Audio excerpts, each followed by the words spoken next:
Hello guys! Welcome back to my channel. Ngayon po ay magluluto naman tayo ng tofu fish with cabbage. At ito yung ating cabbage. At saka yung tofu fish.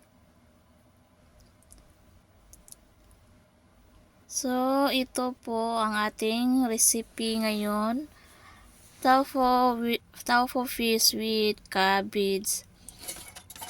So, hiwain muna natin tong ating tofu fish. Ganito lang paghiwa natin.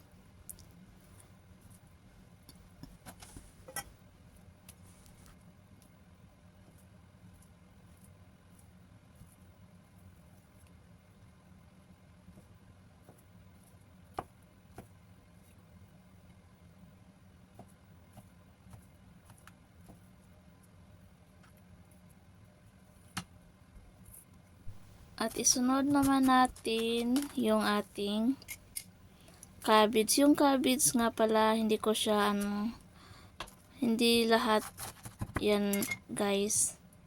Lang, 3/4 lang yung lulutuin natin dito kasi masyadong madami.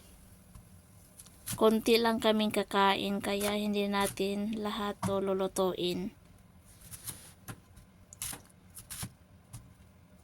Try nyo mga guys, ito na recipe. Masarap po siya.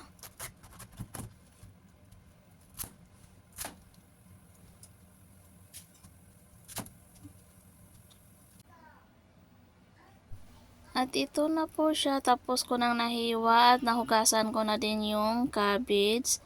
Yung cabbage nga pala mga guys, i-boil natin ng 2 minutes. Ayan. Boil natin ng 2 minutes para mamaya pag gisa natin, mabilis na lang siya. At ayan, simulan na natin ang pagisa sa ating tofu fish with cabbage. I-fry muna natin konti yung ating tofu fish mga guys. Konting lang, light brown lang siya. Para medyo masarap naman. Kasi pag ganyan mga guys, hindi natin siya ipa-fry, parang hindi maganda tingnan din. At saka para maano yung lasa ng ating tofu fish. Pagkatapos natin dito mag-fry, isunod din natin yung ating cabbage. At saka naglagay nga pala ako ng yung garlic. At nasa inyo na rin kung maglagay kayo ng onion. Dito talaga sa amin mga guys, yung amo ko, hindi sila talaga mahilig sa onion. Garlic lang talaga at saka luya yung lagi nilang ginagamit.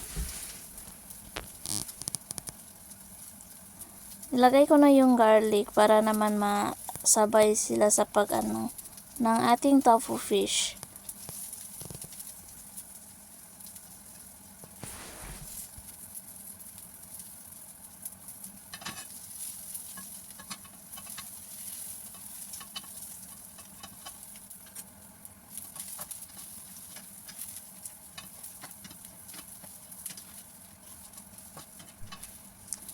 So, ayan, medyo light brown na siya. Ilagay na natin ang ating cabbage. At maglagay tayo ng asin. Ayan, salt. Nasa inyo na rin kung gaano kadami. At maglagay tayo ng chicken powder.